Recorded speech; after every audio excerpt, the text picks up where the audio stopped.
مومنات، شہداء، علماء آیات عظام کے لیے تلاوت فرمائیں۔ بسم اللہ الرحمن الرحیم۔ الحمد للہ رب العالمین الرحمن الرحیم مالک یوم الدین ایاک نعبد و ایاک نستعین صراط المستقیم صراط الذین غیر المغضوب علیہم۔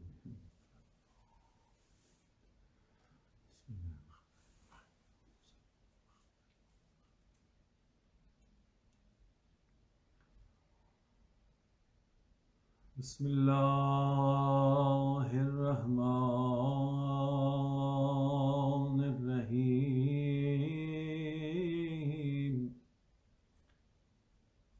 الحمد للہ الذی لا مضاد له فی ملکہ ولا منازع له في أمره، والصلاة والسلام على سيدنا ونبينا وحبيب إلهنا وطبيب نفوسنا وشفيع ذنوبنا جد الحسن والحسين سيد الشهداء أبي القاسم محمد اللهم صل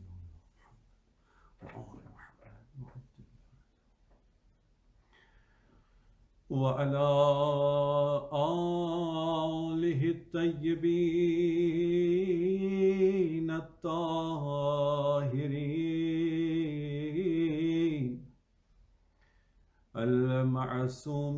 المعصومين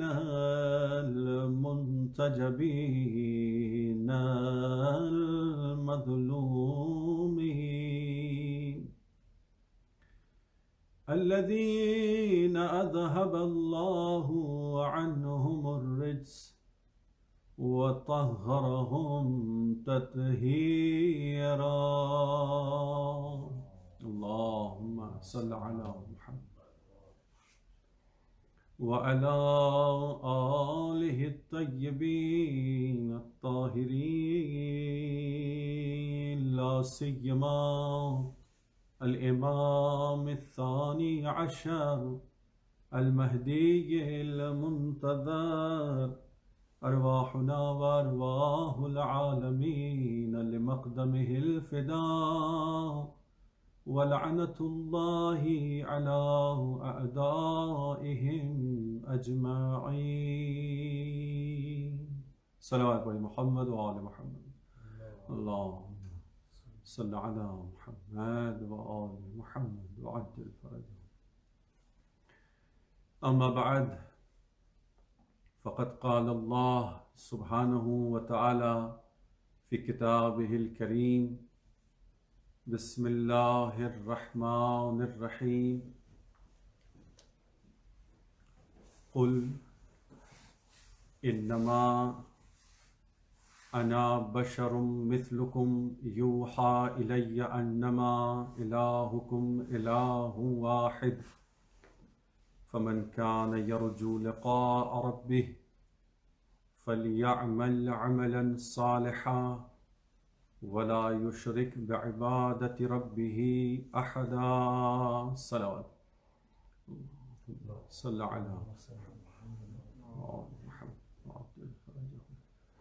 قابل سر احترام معزز سامعین کرام، بزرگان محترم، عزاداران مظلوم امام ابا عبداللہ الحسین علیہ السلام، میں آپ تمام حاضرین اور ناظرین کی خدمت میں سب سے پہلے سلام علیکم کہوں۔ اور ہم دعا گو ہیں کہ پروردگار عالم ہمیں اور ہماری اولاد کو ہمیشہ رہتی دنیا تک کے لیے تا قیامت تا روز حشر عزاداران امام حسین علیہ السلام میں قرار دے۔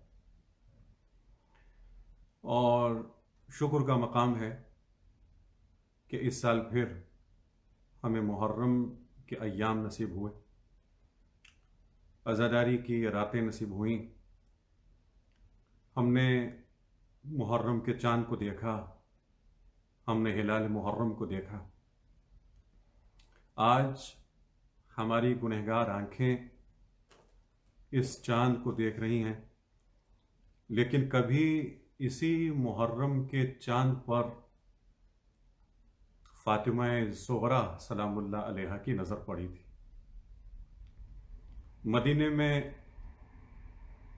زہرا نے محرم کے چاند کو دیکھا اور کربلا کے آس پاس علی کی بیٹی کی نظر اس چاند پر پڑی۔ دونوں نے خوب گریہ کیا ہوگا اور عالم انوار میں، بلکہ عالم انوار سے فاطمہ زہرا سلام اللہ علیہا جب چاند کو دیکھ رہی ہوں گی تو وہ بھی اشک بار ہوئی ہوں گی۔ لیکن پروردگار کا جتنا شکر ادا کیا جائے کم ہے، اور ہم اس نعمت کا دراصل شکر ادا کر بھی نہیں سکتے۔ پروردگار عالم جہاں رحمان ہے وہاں رحیم بھی ہے، اور جب وہ اپنے خاص بندوں کو خاص نعمتوں سے نوازتا ہے تو پھر ہم اس کی صفت رحیمیت کے ذریعے سے اسے پکارتے ہیں کہ پروردگار تو نے اپنی خاص نعمتیں ہمیں عطا کی ہیں۔ پروردگار اپنی عام نعمتیں کافر کو بھی دیتا ہے، وہ اپنی عام نعمتیں منافق کو بھی دیتا ہے، لیکن خاص نعمتیں مومنین کے لیے مخصوص ہیں۔ خاص نعمتیں موالیان حیدر کرار، موالیان حیدر کرار زمانہ امام عصر علیہ السلام کے لیے مخصوص ہیں۔ عام نعمتیں کہ جن میں بڑا گھر ہو، بڑی گاڑی ہو، بینک بیلنس ہو، نہ جانے کہاں کہاں کی سٹیزن شپ ہو، یہ عام نعمتیں تو ہر کسی کو مل جاتی ہیں، لیکن علی کی محبت ہر کسی کو نہیں ملتی، حسین کی عزاداری ہر کسی کو نصیب نہیں ہوتی، فاطمہ زہرا سلام اللہ علیہا کی مودت ہر کسی کو نصیب نہیں ہوتی، محمد و آل محمد کی ولایت پر ایمان ہر کسی کو نصیب نہیں ہوتا، امام زمانہ علیہ السلام کی امامت اور ولایت پر ایمان ہر کسی کو نصیب نہیں ہوتا۔ تو یہ الحمدللہ اللہ سبحانہ و تعالی نے ہمیں کمال دیا ہے کہ پروردگار عالم نے جہاں ہمیں عام نعمتیں بھی دی ہیں، ایمان بھی عطا کیا، حسین کی محبت بھی نصیب کی، اور عزاداری حسین ابن علی بھی ہمیں نصیب ہوئی۔ صلوات پڑھی محمد و آل محمد صلی اللہ علیہ وسلم۔ تو عزیزان محترم، جہاں عام نعمتیں نصیب ہوتی ہیں تو ہم شکر ادا کرتے ہیں، کبھی سجدہ شکر میں گرتے ہیں، کبھی زبان پر شکرن للہ شکرن للہ، یا اپنی زبان میں کہ پروردگار تیرا شکر ہے، تیرا شکر کہ تو نے ہمیں اولاد دی، تیرا شکر کہ تو نے ہمیں گھر دیا، تیرا شکر کہ تو نے امن و امان میں ہمیں زندہ رہنے کی توفیق دی۔ لیکن حالات کتنے خراب ہیں، مسلسل مومنین کہہ رہے ہیں کہ اس وائرس کی وجہ سے جتنے حالات خراب ہوئے ہیں، شاید ہی کسی حادثے کی وجہ سے اتنے حالات پوری دنیا میں خراب ہوئے ہیں۔ لہٰذا محرم کے دن ہیں، ہم پوری انسانیت کے لیے دعا کریں، جہاں جہاں حالات زیادہ خراب ہوئے بطور خاص ان علاقوں کے لیے دعا کریں۔ لیکن شکر کا مقام ہے، پھر بھی شکر کا مقام ہے کہ ان ایام میں بھی، ان راتوں میں بھی ہم مولا امام حسین کا ذکر کر رہے ہیں، مولا کی عزاداری کر رہے ہیں. شاید آپ کہیں کہ جس طریقے سے ہم پچھلے سالوں میں عزاداری کرتے رہے ہیں اس سال میں نہیں کر سکتے.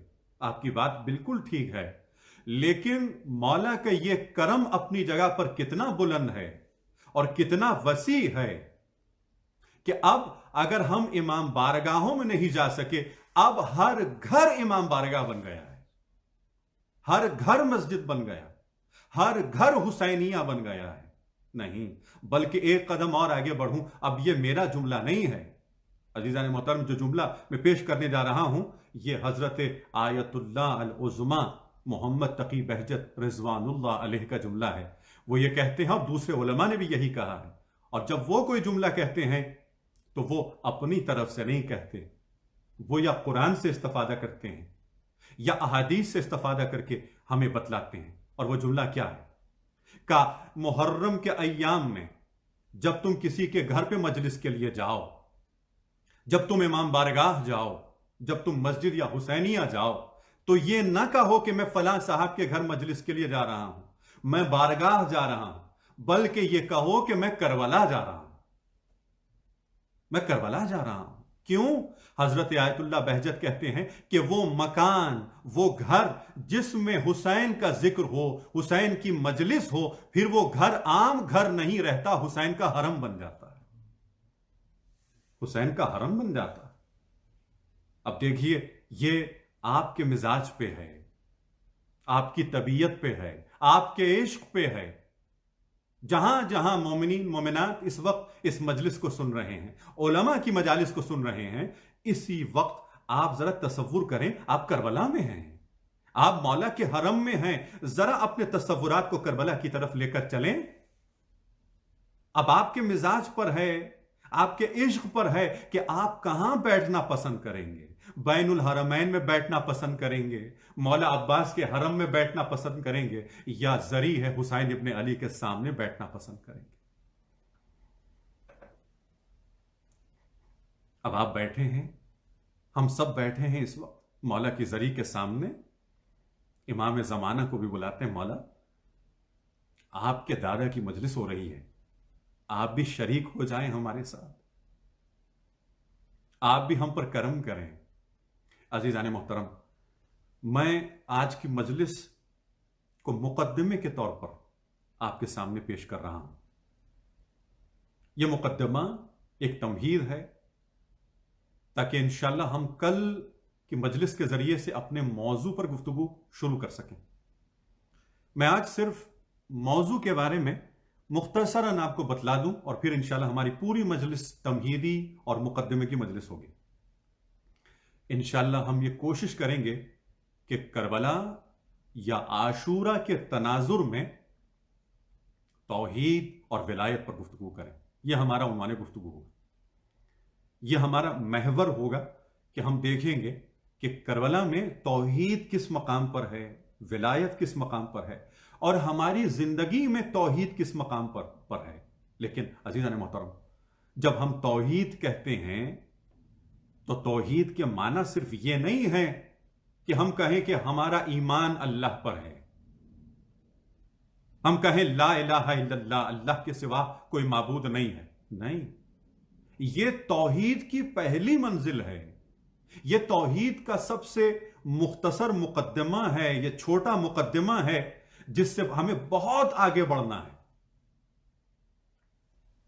ہمیں توحید کو اپنی زندگی میں لانا ہوگا. اللہ کے وجود کو اپنی زندگی میں ہم لے کر آئیں. نہیں، وہ تو ہر مقام پر خود موجود ہے، ہم کہاں لا سکتے ہیں. لیکن مسئلہ یہی ہو گیا وہ کہ جو خود ہر مقام پر ہے ہم اس سے غافل ہیں. وہ جو خود ہر مومن کے دل میں بستا ہے ہم اس سے غافل ہیں. وہ جو خود یہ کہتا ہے کہ میں تمہاری شہرک سے زیادہ تمہارے قریب ہوں، اور کہا یحول بین المرء وقلبہ، کہ تمہارے اور قلب کے درمیان وہ رہتا ہے، تم سے زیادہ تمہارے قریب ہے، لیکن ہم اس سے دور ہو گئے. لہٰذا انشاءاللہ آپ دیکھیے گا کہ امام حسین علیہ السلام نے توحید کے بارے میں کیا کہا. یعنی اللہ کی محبت کے بارے میں کیا کہا، اللہ کے حضور کے بارے میں کیا کہا؟ کیا وہ اللہ جو خود یہ کہتا ہے کہ میں ہر جگہ موجود ہوں، کیا تمہاری زندگی میں وہ موجود ہے، حاضر ہے یا نہیں ہے؟ تو یہ مختصراً میں آپ کو مقدمے کے طور پر بتلا رہا تھا، لیکن عزیزان محترم، میں نے جس طرح کہا کہ آج کی ہماری یہ مجلس مقدمہ ہے، تمہید ہے، تاکہ انشاءاللہ ہمارے سننے والے، دیکھنے والے مزید موٹیویٹ ہو کر کے اگلی مجلسوں میں بھی آئیں۔ صلوات پڑھیں محمد و آل محمد پر، اللہم صلی علی محمد و آل محمد وعجل فرجہم۔ تو عزیزان محترم، مجلس امام حسین علیہ السلام کا مقام بہت بلند ہے۔ جتنے مومنین مومنات اس وقت سن رہے ہیں، میں ان کے لیے عرض کر رہا ہوں کہ دیکھیے، آپ چاہے سڈنی میں ہوں، میلبرن میں ہوں، ایڈیلیڈ میں ہوں، آسٹریلیا کے کسی شہر میں ہوں، جہاں طرح طرح کی پابندیاں ہیں، کہیں زیادہ پابندی ہے، کہیں کم پابندی ہے، لیکن کوشش یہ کریں کہ مجلس آپ کو نصیب ہو یا نہ ہو، بارگاہ کی مجلس نصیب ہو یا نہ ہو، سینٹر کی مجلس نصیب ہو یا نہ ہو، کسی طریقے سے آن لائن مجالس کے ذریعے سے ضرور استفادہ کریں، چاہے فیس بک ہو، چاہے یوٹیوب ہو، چاہے کسی بھی ذریعے سے ہو، ضرور استفادہ کریں، اور اپنے گھر کو بارگاہ بنائیں، اپنے گھر کو سینٹر بنائیں، اپنے گھر کو حسینیہ بنائیں۔ صلوات پڑھیں محمد و آل محمد پر، اللہم صلی علی محمد و آل محمد وعجل فرجہم۔ عزیزان محترم، اب اس طرح ہم نے پہلے عرض کیا کہ یہ جگہ، یہ مکان، چاہے وہ سینٹر ہو، بارگاہ ہو، یا کوئی گھر ہو جہاں حسین ابن علی کی مجلس ہو رہی ہو، مولا کا ذکر ہو رہا ہو، پھر وہ عام گھر نہیں رہتا، پھر وہ عام مکان نہیں رہتا، وہ امام حسین کا حرم بن جاتا ہے۔ کیا خوب کسی شاعر نے کہا کہ ذکر جس چھت کے تلے، اب ذکر تو ہم امام حسین علیہ السلام کا کر رہے تھے نا، لیکن یہ جو شعر ہے میرے مولا کا، یہ رسول خدا محمد مصطفیٰ صلی اللہ علیہ وآلہ وسلم کے بارے میں ہے کہ جہاں رسول خدا کا ذکر ہو، اب گنبد خضرا اس سبز گنبد کو کہتے ہیں، تو اب دو مصرے سن لیجئے کہ ذکر جس چھت کے تلے سید ابرار کا ہو، ذکر جس چھت کے تلے سید ابرار کا ہو، پھر اسے چھت نہ کہو گنبد خضرا لکھو، پھر اسے چھت نہ کہو گنبد خضرا لکھو۔ دیکھیں بات وہی ہے۔ اب اگر کہیں پر شہزادی فاطمہ زہرا سلام اللہ علیہا کا ذکر ہو رہا ہو، تو دراصل ہم ان کے حرم میں موجود ہیں، یہ توفیق نصیب ہوتی ہے۔ اگر کہیں مولائے کائنات کا ذکر ہو رہا ہو تو یہ ذکر ہمیں کربلا، ہمیں نجف پہنچا دیتا ہے، ہمارا گھر نجف بن جاتا ہے، مولا کا حرم بن جاتا ہے۔ چلیں کربلا کی طرف، چلیں زیارت امام حسین کی طرف، لیکن پوچھیں مولا سے، مولا ہم آپ کی زیارت کے لیے آ رہے ہیں، مولا یہاں مجلس ہو رہی ہے اور اس مجلس میں آپ کی زیارت بھی ہو رہی ہے، لیکن مقصد کیا ہے؟ مولا ہم مجلسیں کر رہے ہیں، ہم ماتم داری کر رہے ہیں، ہم عزاداری کر رہے ہیں، ہم نوحہ خانی کر رہے ہیں، ہم سوز خانی کر رہے ہیں، ہم مجلس پڑھ رہے ہیں، لیکن ان مجالس کا مقصد کیا ہے؟ ان زیارتوں کا مقصد کیا ہے؟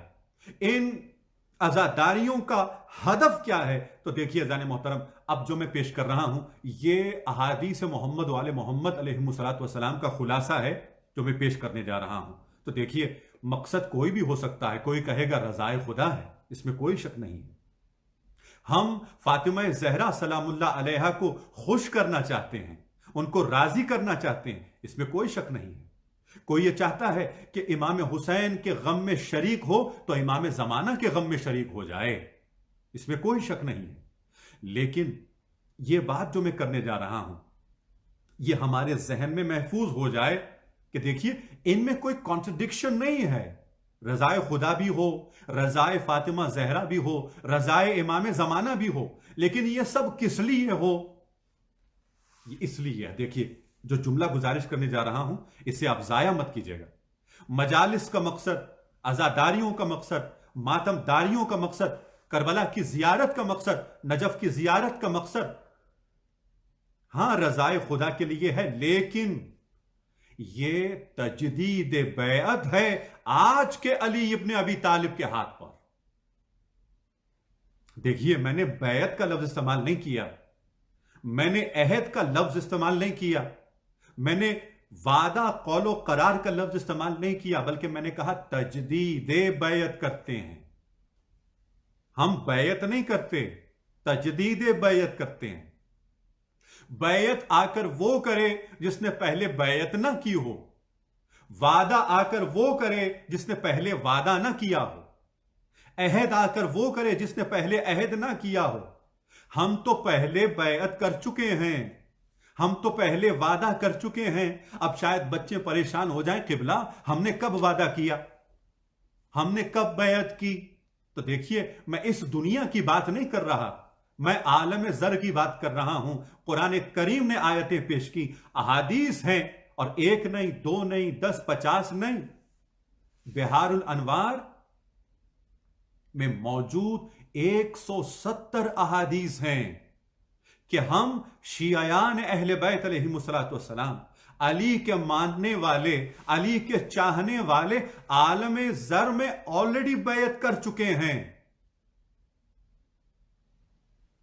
تو یہی تو وجہ ہے کہ ہمارے یہاں، ہم شیعوں کے یہاں جب کسی بچے کی ولادت ہوتی ہے تو ہم اپنے بچوں سے کلمہ نہیں پڑھواتے کہ آپ کلمہ پڑھیں، توحید کا اقرار کریں، رسالت کا اقرار کریں، ولایت کا اقرار کریں۔ آپ کہیں گے آپ ٹھیک، ہم پڑھواتے تو نہیں ہیں، لیکن ہم کانوں میں، ایک کان میں اذان، دوسرے کان میں اقامت ضرور سناتے ہیں۔ تو دیکھیے سنانا اور ہے، پڑھوانا اور ہے۔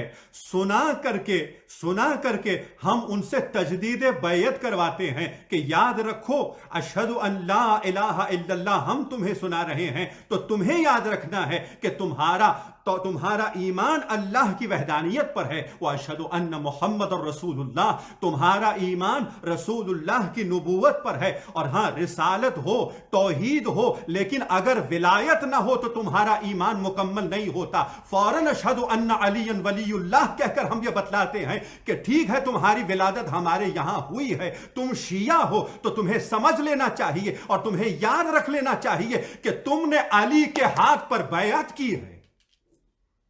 صلوات پڑھی محمد و آل محمد پر، صلی علی محمد و آل محمد۔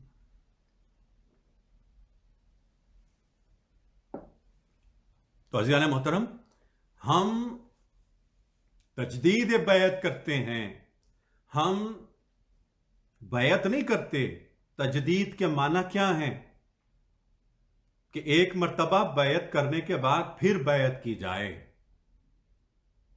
یا تو بھول گئے تھے اور اب یادآوری کی ضرورت ہے، اب ریمائنڈر کی ضرورت ہے،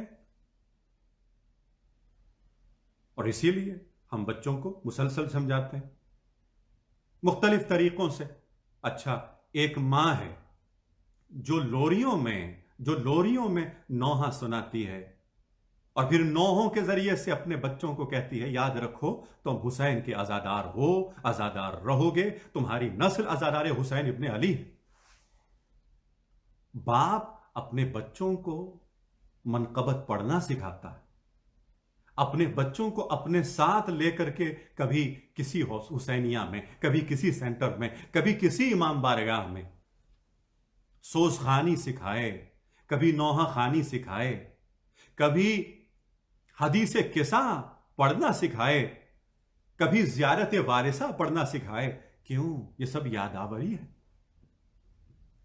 کئی سال ہم 40 کی زیارت کے لیے جائیں گے؟ نہیں، ہر سال جائیں گے، جب بھی موقع ہو جائیں گے۔ کیوں؟ مولا ہم ہر سال آ کر آپ کے ہاتھ پر تجدید بیعت کریں گے۔ اب تجدید بیعت تو کریں گے، لیکن یہ کس بات کی بیعت ہے؟ مولا ہم آپ کے ہاتھ پر تجدید بیعت کر رہے ہیں، لیکن کس بات کی؟ کہ ہاں مولا، ہم آپ کو یقین دلاتے ہیں ہم آپ سے محبت کرنے والے ہیں، ہم آپ کے عزادار ہیں، ہم آپ کو یقین دلاتے ہیں مولا ہم آپ کے سوز خان ہیں، ہم آپ کے نوحہ خان ہیں، ہم آپ کے ذاکر ہیں، ہم آپ کے شاعر ہیں، ہم کسی اور کے شاعر نہیں ہیں۔ کیا یہیں تک محدود ہے؟ مولا ہم آپ کو یقین دلاتے ہیں کہ ہم ہمیشہ نماز ادا کریں گے، کیا یہیں تک محدود ہے؟ مولا ہم آپ کو یقین دلاتے ہیں کہ ہم ہمیشہ روزہ رکھیں گے، ہم ہمیشہ، ہم پر اگر واجب ہو تو ہم حج کے لیے جائیں گے، کیا یہیں تک محدود ہے؟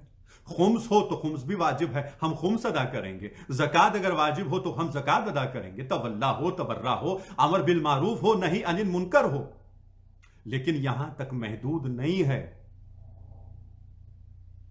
آپ جب سامرہ کی زیارت کے لیے جاتے ہیں تو دیکھیے، میں ایک جملہ گزارش کرنا چاہوں گا کہ جب امام حسن عسکری علیہ السلام کی آپ زیارت کرتے ہیں سامرہ میں، امام علی نقی علیہ السلام کی زیارت آپ کرتے ہیں سامرہ میں، پروردگار ہم سب کو پھر نصیب کرے ہم جائیں اور کربلا کی زیارت بھی کریں، کاظمین کی بھی زیارت کریں، نجف کی بھی زیارت کریں۔ عزیزان محترم، لیکن یاد رکھیں جب بھی آپ سامرہ جائیں، امام حسن عسکری کی زیارت کے بعد، امام علی نقی کی زیارت کے بعد سرداب میں ضرور جائیں، اس لیے کہ وہاں اب مولا امام حسن کے بعد اور مولا امام نقی کے بعد امام زمانہ کی زیارت کرنا چاہیں گے۔ کیا خوبصورت زیارت ہے! اور زیارت کا مطلب یہ نہیں ہے کہ ہم صرف تلاوت کریں اور اٹھ کر کے آ جائیں، نہیں، الفاظ پہ غور کیجئے کہ ہم ان الفاظ میں کیا کہہ رہے ہیں۔ انہی الفاظ میں اب صرف ایک جملہ میں آپ کی خدمت میں پیش کرنا چاہوں گا، صرف ایک جملہ، وَهُوَ عَهْدِي إِلَيْكَ، کا مولا یہی میرا وعدہ ہے آپ کی نسبت، یہی میرا وعدہ ہے۔ اب وہ وعدہ کیا تھا؟ وَمِيثَاقِي إِلَيْكَ، میثاق بھی وعدے کو کہتے ہیں، میثاق بھی عہد و پیمان کو کہتے ہیں۔ اب تجدید بیعت کر رہے ہیں، اب وعدہ کیا ہے؟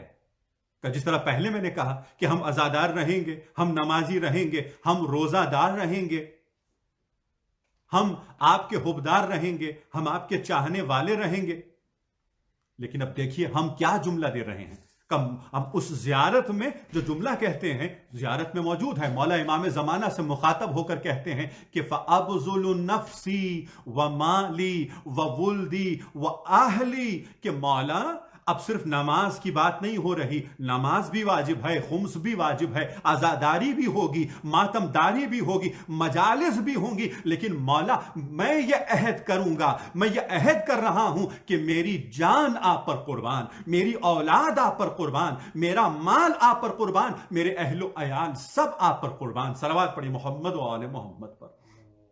اللہم صلی علی محمد و آل محمد وعجل فرجہم۔ تو عزیزان محترم، صرف واجبات کی حد تک نہیں ہے، نماز اس لیے واجب ہے تاکہ ایک مومن کو تیار کرے کہ یہ مومن اپنی جان زمانے کے ولی پر قربان کر سکے۔ یہ نماز، یہ روزہ، یہ حج، یہ سارے مقدمات ہیں، یہ وسیلے ہیں مقصد تک پہنچانے کے لیے۔ ہمیں اپنے مقصد تک پہنچنا ہے، ہمیں اپنی منزل تک پہنچنا ہے، اور اگر پہنچنا ہے تو پھر دیکھیے یہیں پر رکنا نہیں ہے کہ ہم کہیں بس نماز ہم پڑھ رہے ہیں، عزاداری کر رہے ہیں، ماتمداری ہو رہی ہے، مجالس ہو رہی ہے اور پھر ہمارا فریضہ مکمل ہے۔ ایسا نہیں ہے۔ پروردگار عالم نے بارہا کہا نہیں، ہم تم سے امتحان لیں گے۔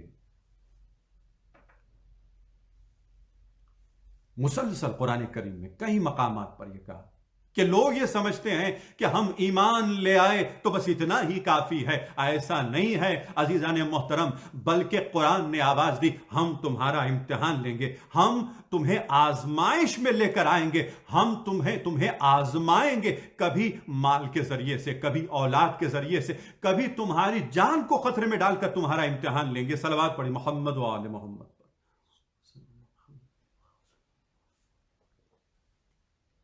کربلا امتحان عظیم کا نام ہے، کربلا آزمائش عظیم ہے، کربلا کو سننے والے، کربلا پر لکھنے والے، کربلا کو پڑھنے والے، کربلا کو سنانے والے، عاشورہ کو نظم کرنے والے، عاشورہ کو نوحہ کے ذریعے سے لوگوں تک، مومنین تک پہنچانے والے، چاہے وہ عالم ہوں، چاہے وہ شاعر ہوں، چاہے وہ کسی طریقے سے عاشورہ کو لوگوں تک پہنچانا چاہتے ہوں، یہ یاد رکھیں کہ صرف عاشورہ کو پڑھنا، عاشورہ کو سمجھنا، عاشورہ کو پیغام کو لوگوں تک پہنچانا کافی نہیں ہے، بلکہ جتنے لوگ سنتے بھی ہیں کربلا کے پیغام کو، عاشورہ کے پیغام کو، صرف یہ اپنے ذہن میں نہ رکھیں کہ نماز ہو گئی ہمارا فریضہ ختم ہو گیا، روزہ ہو گیا ہمارا فریضہ ختم ہو گیا۔ نہیں، کربلا کا مقصد ایک ہے کہ اگر حبیب بننا چاہتے ہو تو اپنی جان کو نچھاور کرنے کے لیے تیار ہو جاؤ، اگر حر بننا چاہتے ہو تو اپنی جان کو قربان کرنے کے لیے تیار ہو جاؤ،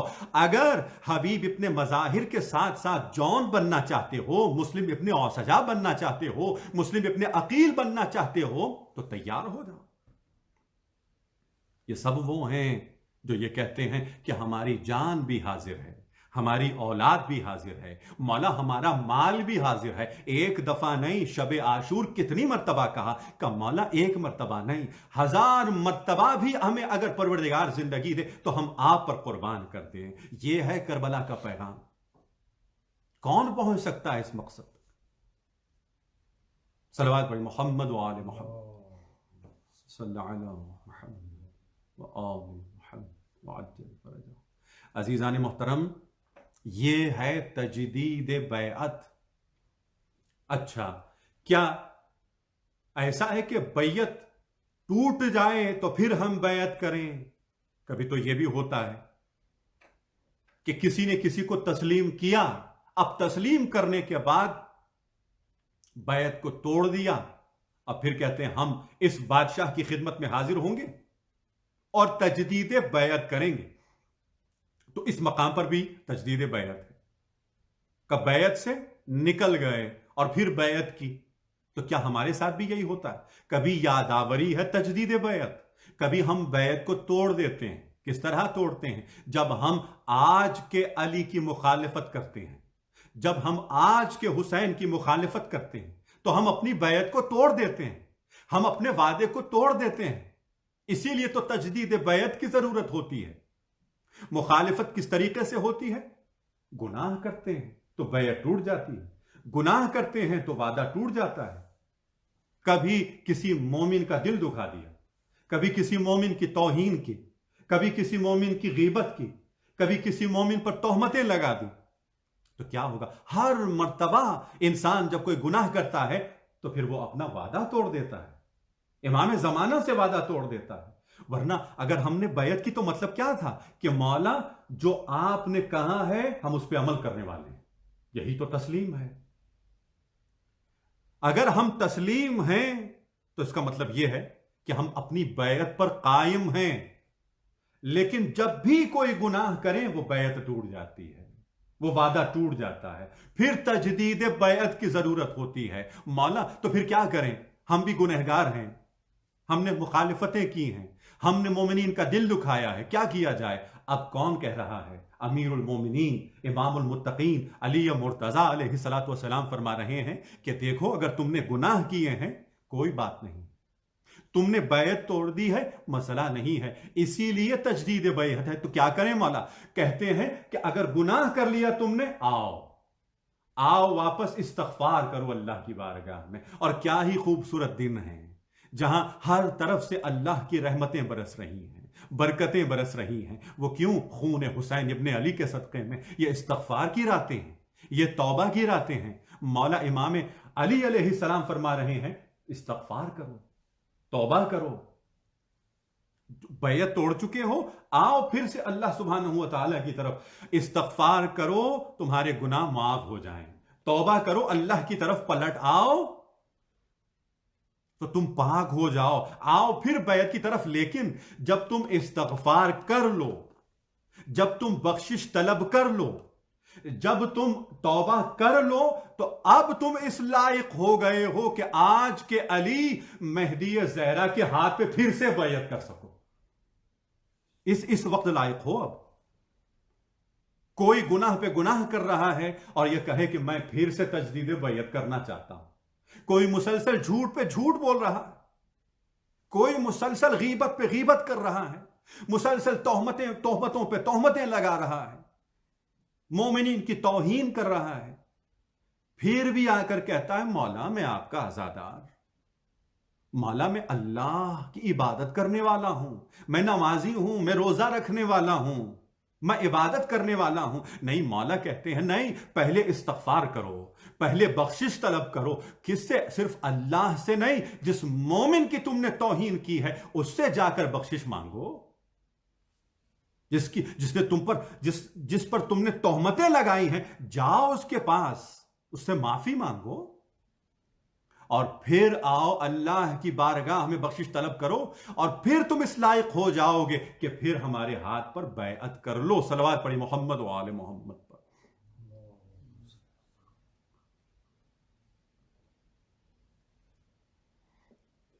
اب یہ مقام جب آ گیا تو پھر آپ کہہ سکتے ہیں کہ ہاں ہم تولا کرنے والے ہیں, ہم تبرہ کرنے والے ہیں. ہمارے دل میں حسین ابن علی کی محبت ہے, ہمارے دل میں علی مرتضیٰ کی محبت ہے, ہمارے دل میں مہدی زہرا کی محبت ہے. عزیزان محترم, ہاں محبت کرنے والے ہیں, لیکن عمل کرنے کے ذریعے سے تو ثابت کریں کہ اگر حسین سے محبت ہے تو حسین کے کردار سے بھی محبت ہو, حسین کی صفات سے بھی محبت ہو. صرف حسین سے محبت نہ ہو, یہ دیکھیں کہ حسین نے اپنی صفات کے ذریعے سے لوگوں کو کیا کر کے دکھایا ہے. حسین اگر بخشنے والے ہیں تو کیا ہم بخشنے والے ہیں؟ حسین اگر معاف کرنے والے ہیں تو کیا ہم معاف کرنے والے ہیں؟ حسین اگر اپنے دشمن کو پانی پلانے والے ہیں تو کیا ہم بھی اپنے دشمن کو کھانا کھلانے والے ہیں؟ حسین اگر حر کو بخشنے والے ہیں تو کیا ہم بھی اپنے دشمن کو بخشنے والے ہیں؟ عزیزان محترم, صرف یہ کہہ دینا کافی نہیں ہے کہ ہمیں حسین سے محبت ہے, اور پھر صرف یہ کہہ دینا کافی نہیں ہے کہ ہمیں حسین کے دشمن سے نفرت ہے. اگر تبرہ کرتے ہو تو یہ یاد رکھو کہ صرف دشمن علی سے نفرت نہ ہو, بلکہ دشمن علی کے کردار سے بھی نفرت ہو, دشمن علی کے صفات سے بھی نفرت ہو. اگر دشمن علی جھوٹ بولتا ہے تو جھوٹ سے بھی نفرت کرو, اگر دشمن علی ظلم کرتا ہے تو ظلم سے بھی نفرت کرو, اگر دشمن علی رشوت دیتا ہے تو رشوت سے بھی نفرت کرو, اگر دشمن علی تہمتیں لگاتا ہے تو تہمتوں سے بھی نفرت کرو, اگر دشمن علی کسی مومن کی توہین کرتا ہے تو تہمت سے بھی نفرت کرو. صلوات پڑھی محمد و آل محمد.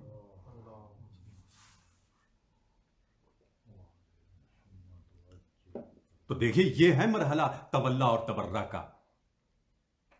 آگے بڑھیں, ہم جاتے ہیں زیارات کے. دیکھیے زیارت کی بات ہو رہی ہے, مجلس کی بات ہو رہی ہے, تجدید بیعت کی بات ہو رہی ہے. ساتھ ہی ساتھ میں ٹائم بھی دیکھ رہا ہوں کہ کہیں میں زیادہ آگے نہ بڑھوں, میں یہیں پر رکنا چاہتا ہوں, اور انشاءاللہ یہ باتیں جو میں سوچ رہا تھا یہ انشاءاللہ کل کی مجلس کے لیے میں چھوڑ دیتا ہوں. میں نے شروع میں کہا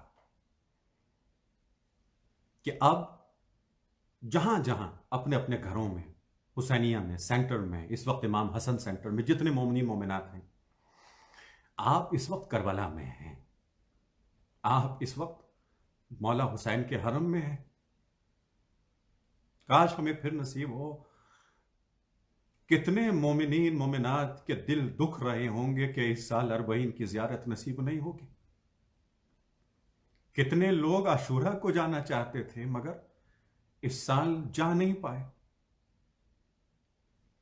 لیکن یقین کریں, یہ بزرگ علماء نے کہا ہے آپ اس وقت کربلا میں ہیں اس لیے کہ کربلا والے خود آپ کے گھروں میں آ گئے.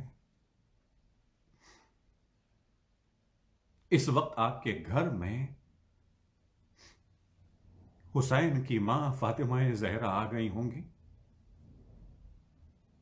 جہاں جہاں مجلسیں ہو رہی ہیں وہاں وہاں حسین کی یہ غریب ماں پہنچ گئی ہوں گی. ہاں جان محترم, تیار ہو جائیں, آمادہ ہو جائیں, استقبال محرم کی مجلس ہو رہی ہے. شہزادی کو پرسہ دیتے ہیں, آج خوب روئیں گے، خوب کریا کریں گے، اس لیے کہ دل پہلے ہی سے غریب ہے۔ مومنین نے دعا کے لیے کہا ہے پروردگار سب کی پریشانیوں کو دور کرے۔ میرے ایک دوست کے والد گرامی اس وقت بہت بیمار ہیں، پروردگار ان کو امام سجاد کے صدقے میں شفاء کاملہ عطا فرمائے۔ ہاں، مولا سجاد کا میں نے ذکر کیا، آخر میں پھر ذکر کروں گا۔ تو عزیزو، مدینہ اور مدینہ کی فضاؤں میں ایک بہن زینب پریشان تھی۔ کیوں پریشان ہے؟ اس لیے کہ مدینے کے گورنر نے، اب تاریخ نے دو نام دیے ہیں، یا ولید ابن عتبہ ہے یا مروان ابن حکم ہے۔ ان دونوں میں سے ایک نام، یا یہ گورنر ہے یا وہ گورنر، دونوں موجود ہیں، اختلافات بہرحال تاریخ میں موجود ہیں۔ ان میں سے ایک ملعون نے پیغام بھیجا ہے کہ حسین تمہیں دربار میں آنا ہوگا۔ حسین کو معلوم ہے، زینب کو بھی معلوم ہے۔ جیسے ہی زینب کو پتا چلا، اچھا زینب کو پتا کیسے چلا؟ ہر روز زینب اپنے بھائی کی زیارت کے لیے آتی ہے، ہر روز۔ اتنی محبت ہے حسین سے، اتنی محبت ہے۔ محمد ابن حنفیہ میرے حسین، میرے مولا کے بھائی ہیں، شہزادی زینب کے بھی بھائی ہیں۔ انہوں نے کہا تھا نا مولا آپ جائیے، آپ کربلا جائیے، آپ کوفے جائیے، مگر زینب کو ساتھ لے کر نہ جائیں۔ زینب کہتی ہیں بھائی محمد ابن حنفیہ، ایک دن مجھے گوارا نہیں ہوتا کہ میں حسین سے دور رہوں اور آپ میرے بھیا کو، میرے ماجائیں کو روکتے ہیں کہ مجھے ساتھ لے کر نہ جائیں۔ اس دن زینب وہیں تھی، اپنے بھائی کی زیارت کے لیے آئی ہوئی تھی، جب ولید کا یا مروان کا پیغام آیا۔ اب جیسے ہی زینب نے سنا، کہا نہیں بھیا آپ رکیں، آپ رکیں۔ زینب نے آواز دی عباس جلدی آؤ، حسین کو تنہا نہ جانے دینا۔ اکبر، اے میرے اکبر آؤ، حسین دربار کی طرف جا رہے ہیں۔ 18 جوانان بنی ہاشم کو زینب نے اکٹھا کیا، کہا جوانوں جاؤ، میرے بھیا کے ساتھ جاؤ۔ کربلا کی روانگی کی بات ہو رہی، کربلا کی طرف روانگی کی بات ہو رہی ہے، مدینے سے روانگی کی بات ہو رہی ہے۔ یہ سب چلے، ان میں سب سے قداور علی کا بیٹا عباس ہے۔ آئے دروازے کے قریب، دربار کے دروازے کے قریب، کہا مولا آپ حکم کریں، کہیں تو ہم آپ کے ساتھ چلیں۔ داروغے نے روکا ہے، دربان نے روکا ہے، لیکن آپ کہیں تو ہم آپ کے ساتھ چلیں۔ کہا نہیں عباس، تو تم غم نہ کرو، اگر میری آواز اونچی ہو گئی، میں نے بلند آواز سے کچھ کہا، تو آپ اندر آ جائیے گا۔ مولا حسین اندر آئے، اب دروازہ بند کر دیا گیا۔ مروان ابن حکم نے کہا کہ حسین تمہیں معلوم ہے کہ معاویہ کا انتقال ہو چکا ہے اور یزید اب خلیفہ وقت ہے، تمہیں بیعت کرنا ہوگی۔ حسین ابن علی نے کہا کہ تم ہم سے بیعت مانگتے ہو، اور وہ بھی بند دروازوں کے اندر۔ اگر یزید کی بیعت چاہتے ہو تو کل صبح لوگوں کی نظروں کے سامنے مسجد نبوی میں اس بیعت پر بات ہوگی۔ جیسے ہی یہ بات ہوئی، مروان ابن حکم نے اشارہ کیا کہ حسین کا سر قلم کر دو۔ حسین نے بلند آواز سے ایک مرتبہ کہا کہ اے مروان ابن حکم تیری جرت! جیسے ہی حسین کی آواز بلند ہوئی، وہاں سے عباس دوڑتے ہوئے دروازے کی طرف آئے، مگر دروازہ بند ہے۔ اکبر دھکیل رہے ہیں، کوشش کر رہے ہیں، مگر عباس نے کہا اکبر بیٹا ہٹ جاؤ۔ کیا کیا؟ اپنے کندھے کے زور سے مارا دروازے پر اور دروازہ ٹوٹ گیا۔ مولا عباس اندر آئے، عباس کو حسین نے روکا، کہ عباس رک جاؤ، یہ مدینہ ہے، ابھی کربلا نہیں ہے۔ بس عزیزان محترم، ہم پہنچ گئے۔ سلام کرتے ہیں امام حسین علیہ السلام کو. اللہم صل علی محمد و آل محمد. السلام علی الحسین.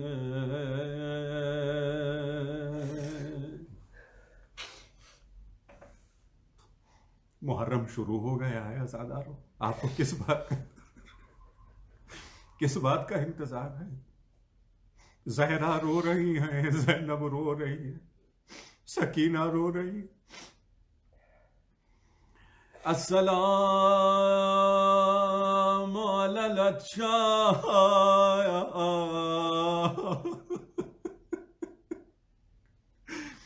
السلام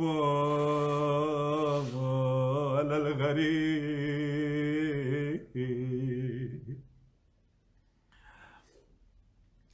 میں کہوں مولا عباس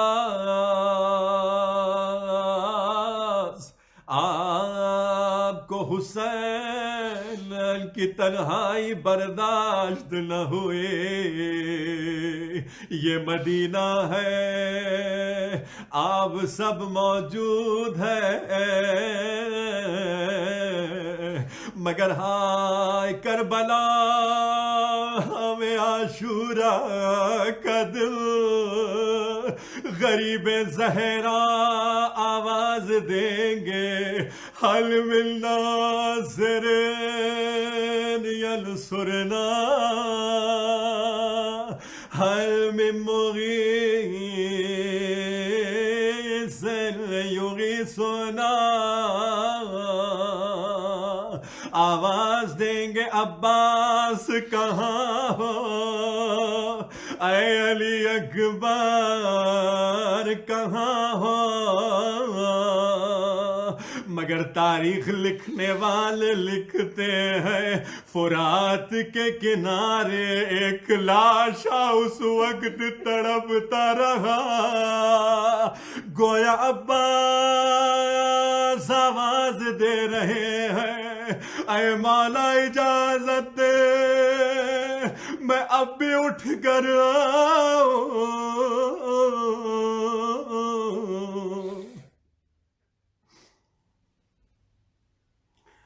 عزیزاں. فہرست تیار ہوئے،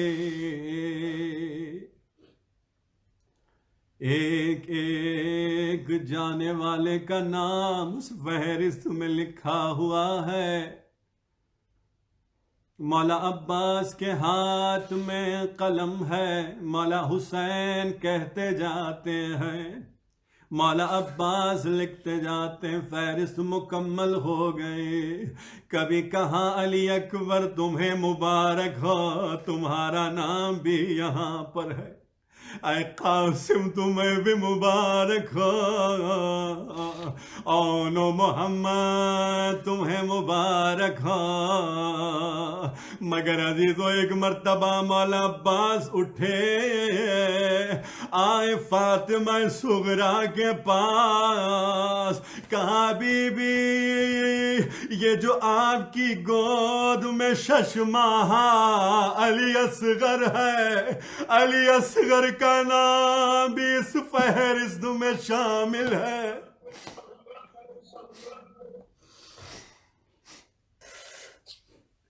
صغرا پریشان ہوئی،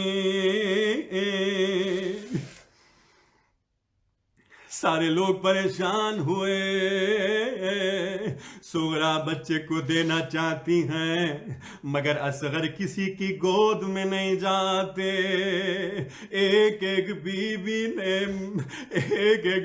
نے کوشش کی، مولا عباس نے کوشش کی، علی اکبر نے کوشش کی، مگر علی اصغر کسی کی گود میں نہیں گئے. ایک مرتبہ خود حسین آگے بڑھے. مجھے نہیں معلوم حسین نے اصغر کے کان میں کیا کہا.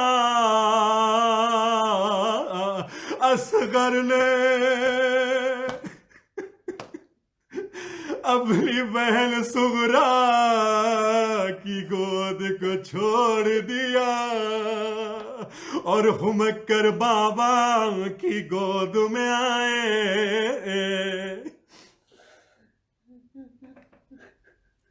بس ازادارو آخری جملے سن لو اور پھر خوب ماتمداری کیجیے گا. مولا امام حسین نے قافلے کو تیار کرنے کے لیے کہا. عماریاں تیار ہوئیں، ایک ایک بیوی آ رہی ہیں. ایک مرتبہ آواز دی گئی حسن کی بیوہ آ رہی ہے. مولا حسین نے کہا قاسم بیٹا اٹھو، اپنی ماں کو سوار کراؤ. پھر پتہ چلا لیلا آ رہی ہے. مولا حسین نے آواز دی اکبر بیٹا اٹھو، اپنی ماں کو سوار کرا. پھر حسین نے کیا دیکھا؟ علی کی بیٹی ام کلثوم آ رہی ہے. آواز دی قاسم اٹھو، علی اکبر اٹھو، عباس تم بھی مدد کرو، سایہ بناؤ. میری بہن اور علی و زہرا کی بیٹی آ رہی ہے.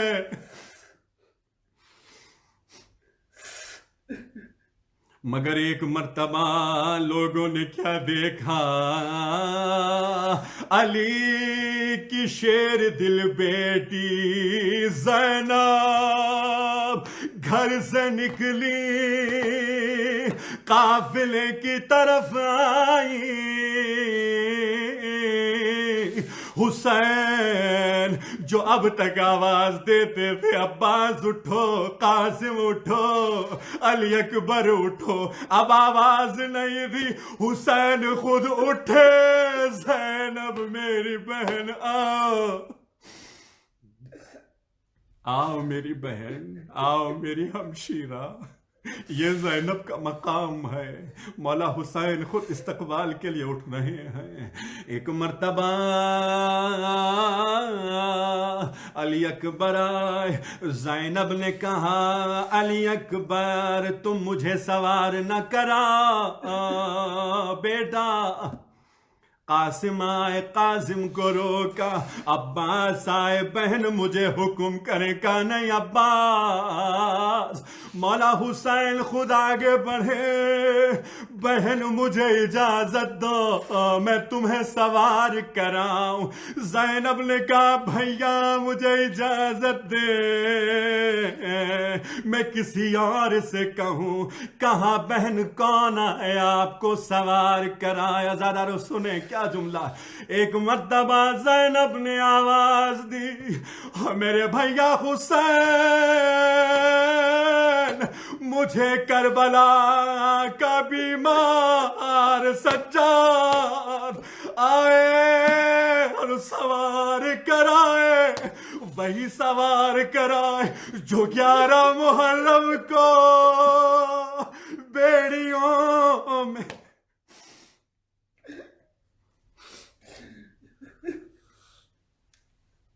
ماتم حسین. یا حسین یا حسین یا حسین یا حسین یا حسین یا حسین یا حسین یا حسین یا حسین یا حسین یا حسین.